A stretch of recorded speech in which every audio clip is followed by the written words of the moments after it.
What's up you guys, and welcome back to the Reddit reading video. Before this video starts, tell me if you guys like ProRevenge more or Malicious Compliance, because those are my top two favorite subs, ProRevenge being my number one, and that's why I do them kind of more often. But if you guys want more Malicious Compliance, just let me know down below and we'll have those on the way.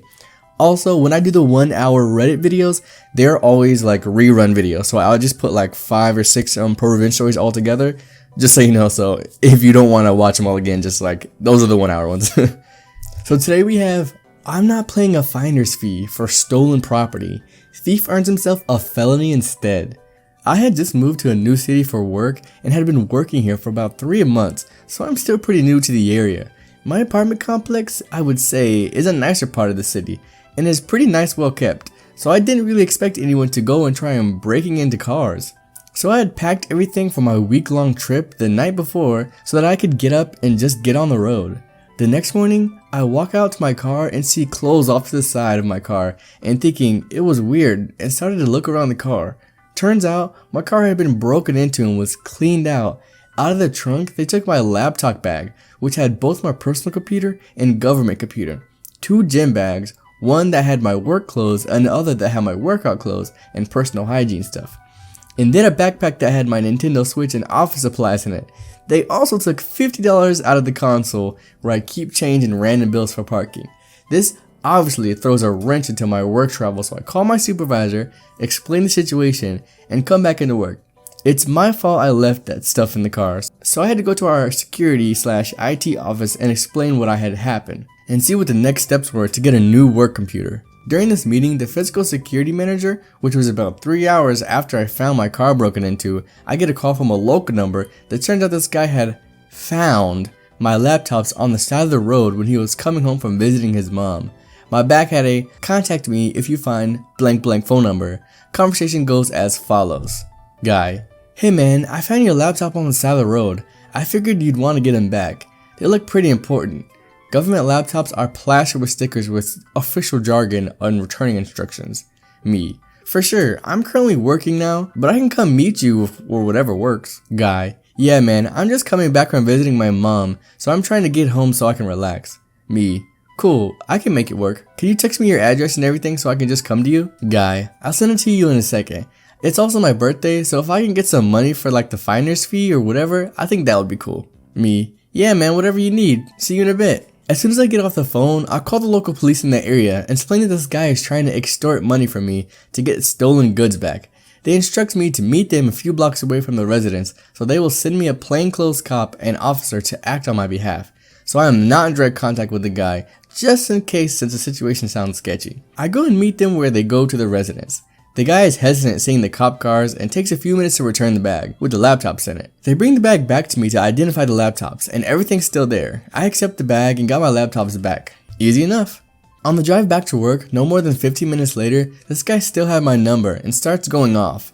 Bad unreadable spelling, and is seething through text messages on how I could get the police involved. He was trying to be a good Samaritan, and he should have thrown my junk in the bin. So I did the normal thing and blocked the number. Now, I'm still missing everything else, including the Nintendo Switch, what was in my case with 7 games. Important.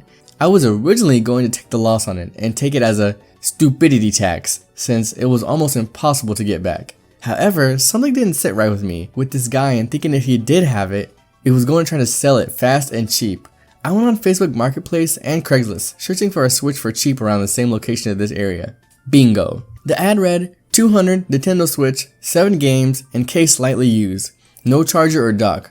Must be gone today. The location was enabled and was within 2 miles of his address. The phone number was the same, and the dock and the charger were in my apartment. So I had a buddy of mine who lived the next city over contacting him asking if he would hold on to it till tomorrow, since he wouldn't be in town until the next day and he would pay him 300 instead. The dude agrees and also gets him to read off all 7 games that were there. This was to buy us more time so I can coordinate with the police. The next morning, I get everything together and go make a case to the police to assist me with this. Police report, the Craigslist ad, the serial number from the Nintendo, the screenshots of the text messages between me and my buddy. I make the case and the police agree to do the same thing as the day before and meet me somewhere else to go over what the plan was. I meet them and go over his address with what I had missing. These are different officers than the other day. These are different officers than the day before, and they recognize the address and the name. We found out this guy is known for this stuff and is currently on probation.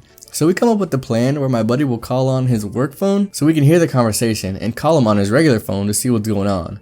The police use a plane car to go and meet up at the spot, and acting like my buddy, scoop the guy up and get him to cough up the rest of the stolen goods. They were able to recover all my items including my clothes and bags. He ended up going to jail and earns a new felony on his record for receiving stolen property. I think I would have lost the rest of it if I didn't go digging on Facebook Marketplace and Craigslist. TLDR, car got broken into and had $2,000 worth of stuff stolen. Thief calls me for a finder's fee after some Craigslist pursuing and ended up getting everything back, and the thief a new felony charge. And Justice Boner, well played OP, I'm glad you got your stuff back. Yeah, that is really awesome. That's nice, good work. He did his detective work and got his stuff back. It is a bad idea to leave your stuff in a car overnight, especially if you had any of it like just showing, but yeah, there's no way in heck you should leave $2,000 worth of stuff in a car when you have a house. It's better just to bring it all out and not get your stuff stolen. But I'm glad this guy got his just desserts and a brand new felony. Play stupid games, win stupid prizes. And that is going to be the video, guys. If you guys enjoyed it, then let me know down in the comments, like and subscribe. I know I forget to say that like every single time. Again, I said at the beginning of the video, let me know if you guys want ProRevenge more or Malicious Compliance. And if you guys don't like these reading subs, then let me know and I can do some of the more like picture-y kind of ones where I just kind of react. I'm going to put a poll in my community tab. If you want to go over to my community tab, I'm going to put like, you know, do you want r/ProRevenge? r/Malicious Compliance, or you know, r/other, which is going to be like anything other, and then just like put what you want in the comments, and that's going to help me like big time, so I know like what's going to post. Right now our biggest videos are the two 1-hour videos. We got a 1-hour Malicious Compliance and 1 hour ProRevenge. What a lot of people do is listen to them at nighttime. At 2 a.m. we get this spike out of nowhere, like 200 and 300 views, and throughout the day we only get like 30 to 60. Boom, as soon as we hit 2 a.m. it skyrockets. It's crazy. I'll put a little screenshot in. Look at this. Boom, boom. Thank you guys for staying tuned and watching these videos, even though I'm sometimes inconsistent with, you know, I post on here, I post on my other YouTube channel, I post on TikTok, I post on Likey. I work for kind of a lot of video making things, so sometimes it's hard to keep up, but this is my favorite one to do because I also enjoy Reddit stories. I'm sorry I'm like talking your ear off here at the end. Like, this is just what in real life, this is what I do. I talk people's ears off. I need to slow it down. Thank you guys once again for watching another Reddit reading video. I hope I see you next time, and goodbye.